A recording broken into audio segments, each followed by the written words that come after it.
Olá, pessoal do YouTube! Tudo bem com vocês? Eu estou de volta para responder a tag dos 50%. Eu vi o Geek Freak, Vitor Almeida, fazendo essa tag e eu decidi pegar as perguntas dele. Ele falou que fez umas adaptações de acordo com o ano, os anos que ele fez, na verdade, né? E aí eu decidi pegar a adaptação dele para poder a gente responder aqui hoje. E lembrando, se você não é inscrito no canal, se inscreva aí embaixo.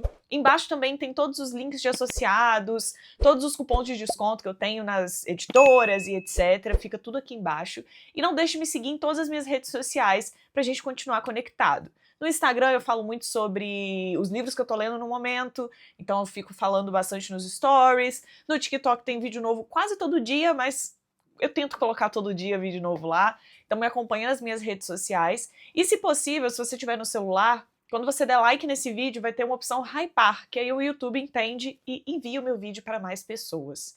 Então vamos agora para a tag em si. Vou ficar olhando para cá também, porque aqui estão as perguntas, e eu já dei uma pensada aqui nas respostas de cada pergunta. Eu li, nesse ano, o total de 26 livros, se eu não me engano, tá? E no momento eu tô com 4 livros em aberto, lendo também. Mas eu acho que isso daí já conta pro mês 7, né, gente? Então vamos fazer aqui até o mês 6, que eu acho que é o mais justo, porque é tag dos 50%, né? Tive muitas decepções nesse ano? Não sei, mas talvez algumas expectativas foram quebradas. Não no sentido de... sentido ruim, assim, o livro é ruim, não, mas expectativas de você achar que o livro ia ser muito bom, e não é, sabe? Então, a gente vai conversar sobre isso aqui. A primeira pergunta são os 3 melhores livros que você leu até agora nesse ano. E eu achei essa pergunta um tanto quanto difícil, tá, gente? O primeiro livro que eu coloquei pra essa pergunta, que eu acho que foi o que mais me deixou com aquela sensação de meu Deus, esse livro é muito bom, é o livro das Portas. Gente, eu não esperava, acho que nada quando eu comecei a ler esse livro, eu só tava interessada porque o pessoal da gringa tava falando muito, e eu falei, por que não? Quando chegar aqui eu vou ler. E eu engoli o livro, gente, é um livro sobre viagem no tempo, e é uma coisa que eu gosto muito em livros, quando é bem trabalhado, é muito bem feito, eu gosto. E nesse livro em específico, a nossa protagonista, ela vai descobrir um livro, que é o livro das portas, e ela descobre que ela pode atravessar qualquer porta para qualquer lugar do mundo. Então você tá em uma porta, se você quiser parar lá no Egito, você vai parar no Egito, visualizando alguma porta que existe lá no Egito. Então, assim, é bem interessante, e aí a gente extrapola isso para viagem no tempo, né? Porque não só você pode ir para qualquer lugar, quando você pode ir para qualquer lugar em qualquer tempo. Então, pessoas vão querer esse livro, porque ele é super importante, enfim. E eu gostei muito desse livro, ele foi favoritado, mas eu não sei se os outros que estão aqui nessa resposta, dos outros dois, foram favoritados, mas foram livros muito, muito bons. O segundo livro que eu colocaria aqui é o The Shadow of the Gods, que é do autor John Gwynne. E, gente, esse livro, ele vai ser lançado em novembro aqui no Brasil, de acordo com a editora Trama.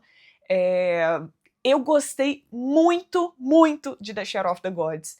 Num nível, assim, que eu quero muito ver como que a tradução vai ficar, sabe? Porque é um livro que mistura mitologia nórdica com fantasia de um jeito muito único que eu nunca vi na vida.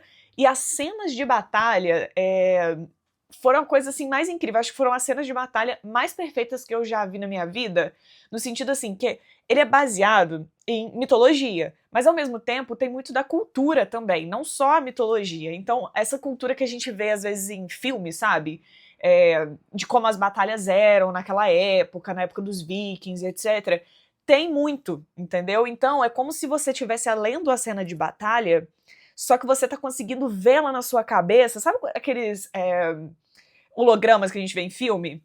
Que a pessoa tira assim, aí ela começa a mover assim, sabe? Os hologramas pra poder entender como que tava funcionando, enfim, o negócio ali.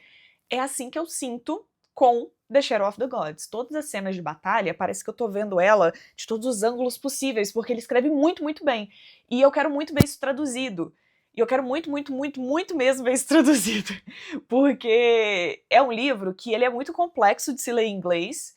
Eu levei umas para poder entender ali direitinho, porque é uma mitologia que eu não conheço, com uma fantasia super nova de um universo que eu não conheço também. Então foi um pouco difícil, assim, de me ambientar. E aí eu queria ver, quando traduzirem, se eu entendi tudo direito. Entendeu? Tipo assim, se eu peguei isso tudo, pelo menos uma cena de batalha, eu queria ver como que vai ficar na tradução, porque eu tô bem ansiosa pra esse livro sair aqui e fica a indicação pra vocês também. E aí, o outro livro desse ano que eu li, que me surpreendeu muito positivamente e que foi um dos melhores, eu acho que ficou quase meio que um pra cada gênero que eu gosto mais. O Livro das Portas, ele é fantasia, mas ele também pega sci-fi. Shadow of the Gods é fantasia. E o Não Pisque, que é o livro de agora, ele entra em suspense, né? Ele é mais um livro da Holly, e ele é o sexto livro da Holly, quinto livro da Holly? Alguma coisa assim que a Holly aparece, sétimo, não sei, já perdi as contas. E eu li um monte de livro dela antes pra poder chegar nesse daqui. Eu li Holly, Com Sangue, tudo esse ano. E Não Pisque é muito interessante porque a gente vai ter ali dois casos acontecendo ao mesmo tempo. E o King foi muito perspicaz assim no que ele escolheu de trazer dos casos. Aqui a gente vai ter muito sobre senso de justiça. Um cara foi preso, só que descobriram depois que ele foi incriminado, foi preso injustamente. E ele morreu na prisão. E aí, aqui do lado de fora, depois que esse cara morre, uma pessoa decide que vai matar 14 pessoas, sendo 13 inocentes e um culpado. Aí você fala assim, gente, que senso é esse? Nada a ver, né? A pessoa vai matar inocente. Mas é num sentido assim, que se a justiça não consegue entender quem é inocente e quem é culpado, os inocentes vão morrer até que a justiça entenda que ela tá fazendo um trabalho errado. Que ela deveria estar muito mais cuidadosa em condenar uma pessoa à prisão. E aí essa pessoa quer provar dessa maneira totalmente fora do senso, né? Isso. E no final ele mataria um culpado. E a outra linha de narrativa é de uma ativista que ela tá sendo perseguida por uma pessoa que acha que tá fazendo o certo, tendo justiça com as próprias mãos. Então, são essas duas linhas narrativas, a Holly vai estar presente em uma, mas com a cabeça na outra, e as coisas vão, enfim, se juntando, a Holly também vai investigando tudo, é bem interessante, eu gostei muito, e eu senti a falta de um King bom assim, sabe? Eu tenho tempo já, eu leio muito livros do King, eu acho que já passei de 30, provavelmente já passei de 30 livros lidos dele, e mesmo assim eu tava sentindo que esse novo King, o do Novo Testamento, eu brinco que tem o do Velho Testamento, que foi o que escreveu Dança da Morte, Carrie, todos esses livros, e o do Novo Testamento, que são dos anos 2000 e poucos pra cá, eu tava sentindo falta de um King que lembra um pouquinho o Velho Testamento, sabe? Então, Não Pisque entrou aí como uma dos meus favoritos. A pergunta número 2 é: melhores continuações que você leu até agora? E eu tive dificuldade com essa pergunta, que eu acho que eu li poucas continuações, tá? Mas das continuações que eu li, meio que foram as melhores porque foram as que eu li, gente. O primeiro livro é Condição Artificial, que é o livro 2 de Alerta Vermelho, dos Diários de um Robô Assassino, é muito grande o nome. É muito delicinha, gente, é Martha Wells que escreve esse livro. É muito delicinha, eu queria muito que todos os livros saíssem rápido, porque eles são tão fininhos.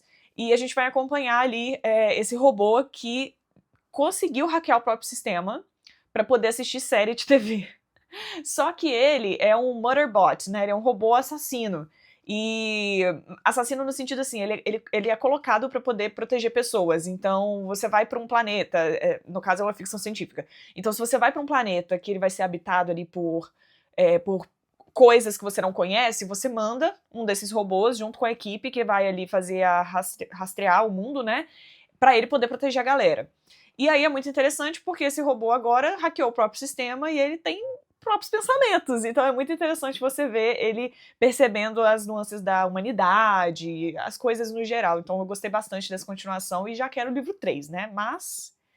E aí, vamos para a outra continuação. Eu não sei se ela é a melhor continuação dessa série, mas talvez desse ano foi, porque eu falei, não li tantos livros assim de continuação, que foi Wind and Truth. Sim, eu acabei Wind and Truth, que é o livro 5 de Stormlight Archive. Eu vou trazer um vídeo pra vocês, eu ainda tô elaborando o roteiro desse vídeo, porque eu quero vir falar tudo que me incomodou e tudo que não me incomodou nesse livro, mas ele é um final de um arco de 5 livros enormes que tomam toda o seu ser e a sua alma, é Wind and Truth. E é isso, eu não quero elaborar muito aqui sobre esse livro, primeiro que ele é um livro 5, e segundo que eu vou trazer um vídeo específico pra ele, né? 3 lançamentos do segundo semestre que você não leu, mas quer muito ler. Como Arruinar um Casamento, que é um livro de romance, mas que é muito interessante. O pouco que eu sei da sinopse, eu queria ler bastante. Não vou dar sinopse aqui, porque pode ser que até erre. Como eu não li o livro, como é que eu vou saber dar a sinopse pra vocês? Não sei. Então fica Como Arruinar o Casamento e Uma Vida e Tanto. Os dois são romances, né, gente? Eu acho que eles são diferentes. Um é mais pra drama e o outro é mais pra romance romântico.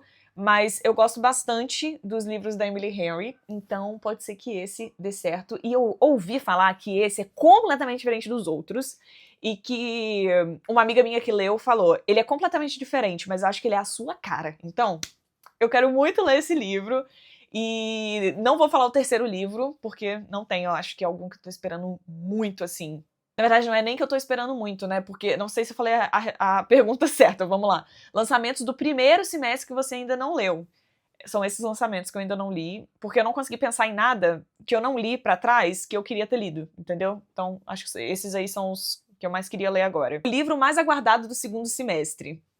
Não tem um livro, gente. Eu consegui, sério, na minha lista eu consegui colocar 5 livros que eu tô aguardando pro segundo semestre desesperada. Ou seja, na verdade, eu acho que isso acontece muito. Os lançamentos do segundo semestre, pra mim, são sempre melhores do que o do primeiro semestre. Então, eu sempre fico no primeiro semestre ok, no segundo semestre querendo ler tudo, entendeu? Mas, eu vou falar todos os 5 aqui, tá? Que eu coloquei. Sendo Yumi and the Nightmare Painter, vai ser lançado pela Trama, é mais um dos projetos secretos do Brandon Sanderson. A Cor da Vingança, que é um livro da Cornélia Funk, de Coração de Tinta, tá? Eu já tenho ele aqui, mas ele é lançamento do segundo semestre, tá, gente? The Will of the Many, e aí eu não sei como é que vai ficar a tradução aqui pro Brasil, mas a Plataforma 21 comprou o direito desse livro. Tomara que saia esse ano. Não sei se eles avisaram que ia sair esse ano, ou se eles só compraram, mas eu quero, The Will of the Many. Colorado Kid, que é um livro do Stephen King, que foi lançado lá fora há 200 mil anos, e a Suma ainda não tinha trazido pra cá. Quero muito ler esse livro, apesar dele não ter uma nota das melhores, pelo menos é um livro pequeno e eu tô muito animada pra ler. E o último seria o da R.F. Kuang, Catabases, que chama, gente? Catabrases, Eu já tô confusa até com o nome. Catabases.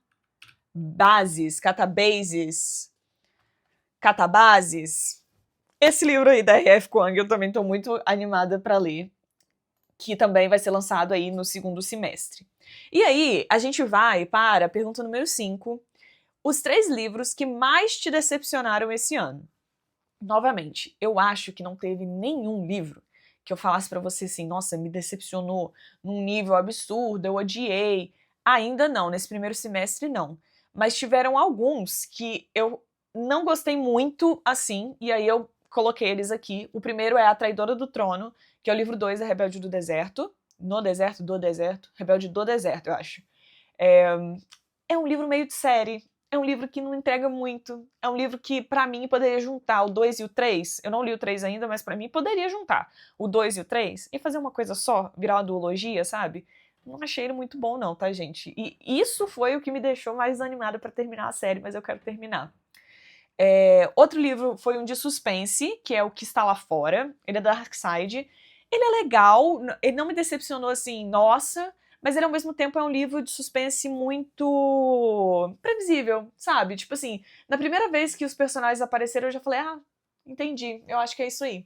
Ele é previsível em alguns aspectos e não tão previsível assim em outros, mas mesmo assim não desceu tanto. E o próximo livro é um do King, que é Christine. Esse é um livro que é o favorito de muita gente que gosta de King. Eu gostei de Christine, mas ele é meu favorito? Ele entrega tudo o que eu queria? Não, eu achei ele meio longo demais, se estendeu demais, sendo que a história é legal, poderia ficar um pouco menor, sabe? Mas, novamente, nenhum desses 3 livros foram ruins, não acho ruim. Eles são livros bons, mas que eu esperava um pouquinho mais, sabe? Então, pode ser por isso. A sexta pergunta, agora 3 livros que só foram ruins mesmo. E aqui eu não tenho resposta pra essa pergunta, porque é o que eu falei com vocês. Geralmente, quando eu vou escolher um livro pra ler, eu procuro muito nota, o gênero que ele se enquadra ali no Goodreads. Isso facilita muito pra eu poder ver se esse livro é bom, serve pra mim ou não. Pessoas que eu li, às vezes eu não olho pessoas que eu sigo, às vezes eu não olho a resenha, mas eu vejo a nota que a pessoa deu, ou se a pessoa comentou alguma coisa sobre, não necessariamente a sinopse ou a resenha da pessoa. Então, quando eu vou ler um livro, geralmente eu já vou sabendo o que eu vou encontrar, não necessariamente da história, mas o gênero, o jeito ali. Então, eu não costumo errar muito. Eu erro, mas não muito. Tanto é que eu não tenho um grande número de desistência de livros. Geralmente, se o livro for muito, muito ruim mesmo, eu vou desistir, entendeu? Eu não vou continuar nele. Então, eu não tenho nenhum livro, nem 3 livros, que foram muito ruins mesmo. Não acho que nenhum enquadra aqui. 7ª pergunta, os livros que mais te surpreenderam esse ano. Eu tentei não responder as mesmas coisas, por exemplo, dos 3 favoritos, porque de certa forma eles me surpreenderam também, mas um em específico, que é o Livro das Portas, que foi um dos favoritos, dos 3 favoritos esse ano, eu acho que eu poderia colocar ele aqui, tá, gente? Porque ele é pequeno, eu não esperava nada dele, ele me entregou tudo, foi muito legal, toda a explicação foi bacana demais, então assim, já expliquei um pouco mais sobre ele, então nem vou me estender aqui. Pra mim ele foi muito, muito bom. Outro livro que me surpreendeu muito positivamente foi Amanhecer na Colheita, que é o livro de Jogos Vorazes, né, do Haymitch. Por que ele me surpreendeu? Porque o outro livro, que foi lançado 2 anos atrás, foi A Cantiga dos Pássaros e das Serpentes, eu detestei ele. Eu tentei ler ele e eu parei no meio e eu não gostei. E aí eu tava com muito medo desse livro, agora, do Amanhecer na Colheita, ser um livro que eu fosse detestar, que ia ser do mesmo lenga-lenga, que eu não ia gostar, mas ele não, ele foi muito, muito bom, apesar da gente saber a história do Haymitch, saber que ele participou dos jogos e saber o final do Haymitch, mesmo assim eu me senti muito curiosa pra saber o meio do caminho, a história dele, sabe? Então ele me surpreendeu muito positivamente, esse livro. E o último dessa leva aí dos 3, eu acho que foi Piquenique na Estrada, é um clássico, mas, gente, eu não sei, esse livro me pegou de um jeito, no sentido assim, de. Ele me surpreendeu de forma positiva. É sobre uma. Vamos imaginar que o mundo ele foi invadido por extraterrestres, e aí eles estabeleceram zonas em alguns lugares do mundo. Só que eles entraram no planeta, estabeleceram essas zonas, mataram tudo que estava ali para se estabelecer, ficaram ali um tempo e decidiram que tchau, tchau, mas nunca fizeram contato com nenhum humano.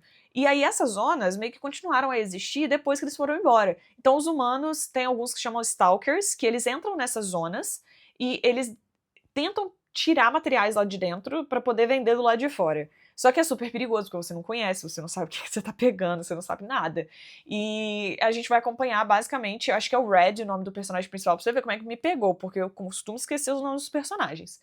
O Red, ele é um desses personagens e a gente vai acompanhar um pouco a vida dele. O livro é pequenininho, gente, assim, eu amo demais esse livro, gostei muito. E aí, a gente vai para número 8, novos autores favoritos, que lançaram seus primeiros livros nesse semestre ou que você conheceu recentemente. Então, eu coloquei 2 autores aqui, um sendo a Robin Hobb, com O Aprendiz Assassino, que foi o livro que eu li esse semestre. Gente, eu queria muito conhecer essa mulher. Eu gostei muito do livro. Ele até me surpreendeu de forma positiva, o livro também, mas eu quero continuar a série para poder entender um pouco mais o tom, por isso que eu não coloquei nenhuma coisa em outras respostas aqui.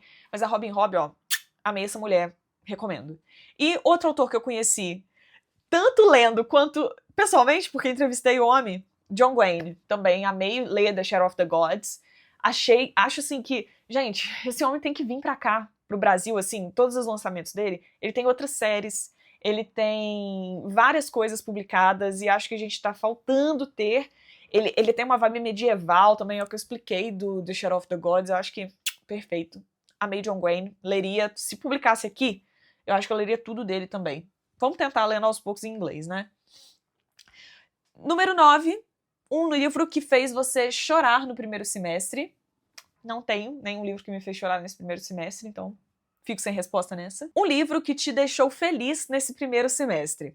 E aí, a única coisa que eu consegui pensar de um livro que me deixou feliz nesse primeiro semestre seria Wind and Truth. Mas não pelo motivo do livro ter me deixado feliz. É pela felicidade de ter acabado Stormlight Archive. De ter acabado de ler a maior parte do Stormlight Archive, né? E aí é só por esse motivo. E novamente não vou elaborar aqui, porque eu vou fazer um vídeo só de Wind and Truth, pra gente conversar, tá? E aí a gente vai para a última pergunta. Quais livros você precisa ou quer muito ler até o final desse ano? E aí eu coloquei tudo da Cosmere aqui, tá, gente? Yumi and the Nightmare Painter, eu tenho ele em inglês aqui, provavelmente vou começar já. The Sunlit Man, Eu comprei ele já, mas ainda não chegou. Mas eu comprei a versão e-book e o livro mesmo. Vai chegar em algum momento aí, mas eu já tenho o e-book, posso começar a ler. E Amber Dark, que é o livro que saiu agora. Quero ler tudo da Cosmere até o final do ano, gente. Eu tô lendo também Parado no Meio do Caminho, de White Sand. Mas eu quero terminar tudo de Cosmere nesse ano. É o meu objetivo maior, tá? São essas as perguntas, gente. Deixa aí o seu comentário. Se você quiser responder todas as perguntas que eu respondi aqui, pode responder aí também nos comentários. Deixa o seu comentário, ideia para vídeo. E não deixe de me seguir nas minhas redes sociais, combinado? Um beijo para vocês. Tchau, tchau.